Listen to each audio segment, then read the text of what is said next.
El mal d'esquena, que pateix molta gent i que en edats avançades pot desembocar en hèrnies i artrosi, és conseqüència d'un lent procés de degeneració òssia. Un equip de l'Hospital Clínic, format per 3 serveis en les malalties infeccioses, de neurocirurgia i de microbiologia, n'estudia ara la causa en gèrmens infecciosos.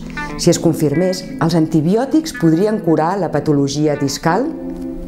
Es tracta d'un estudi que portem a terme en diferents fases des de fa 5 anys o 6, amb el que intentem demostrar de forma absolutament rigorosa el fet de que un percentatge important de malalts afectes d'hèrnia discal haurien desenvolupat la seva malaltia en relació amb una infecció que van adquirir anys enrere.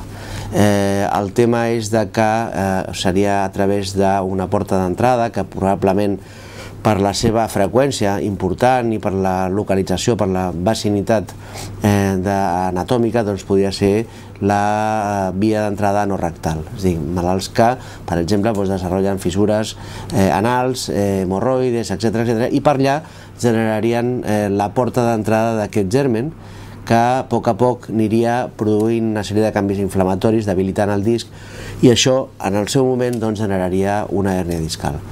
Llavors, amb aquests malalts, que repeteixo, podria ser un percentatge important dels malalts que avui van a quiròfan, tractats convenientment en el seu moment, a la fase inicial de la malaltia, amb uns antibiòtics precisos, que si fossin adequats en aquests gèrmens, realment resoldrien el problema, de la mateixa manera que els malalts que tenen úlcera d'estómac prenen uns antibiòtics per curar el germen, que és l'Helicobacter, que durant una sèrie de temps prolongat va produint erosions a la mucosa gàstrica i una úlcera d'estómac.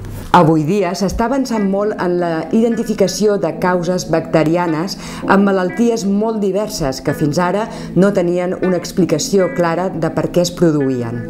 Aquest podria ser el cas de la patologia discal. Malgrat que realment portem un número de casos significatiu amb el que, segons la metodologia molt rigorosa que hem portat a terme, podem afirmar que hi ha hagut gèrmens en aquell disc i que són malalts que han acabat al quiròfan per la seva malaltia, doncs això ens donaria una mica de peu a especular sobre l'explicació que podrien donar amb alguns malalts que no tenen una causa mecànica, és a dir, que són malalts que no fan grans esforços, que potser tenen una edat inadequada, que no fan esport, que no fan una feina amb sobrecàrrega física i que desenvolupen, per exemple, una hèrnia discal. Es tractaria, per exemple, d'aquella noia jove de 17, 18, 19 anys que no és esportista, que no treballa i que, en canvi, desenvolupa aquest tipus de problema.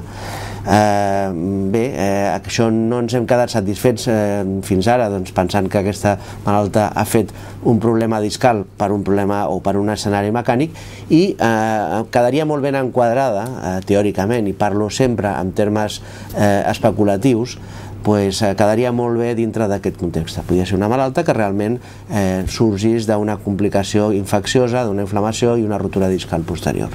La degeneració òssia, que pot acabar requerint intervenció quirúrgica, podria evitar-se amb la detecció precoç d'un agent infecciós, la qual cosa revolucionaria el tractament de la patologia. Davant de la pregunta que segurament molts de vostès es faran, molts de vostès que tenen mal d'esquena, alguns que tenen hernia discal, diran, començo a prendre antibiòtics demà passat. Jo els diré que, malauradament, això no és així. Nosaltres estem treballant perquè això sigui així, però en el moment actual això no és així. Si vostè té mal d'esquena o li han diagnosticat una hernia discal, probablement ha arribat tard ja a la presa d'antibiòtics.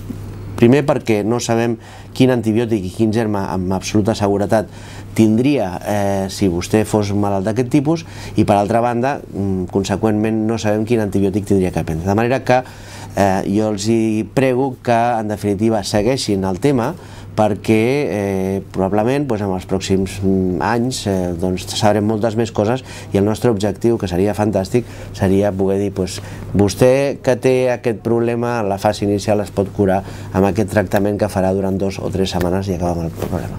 Però avui això encara no és una realitat.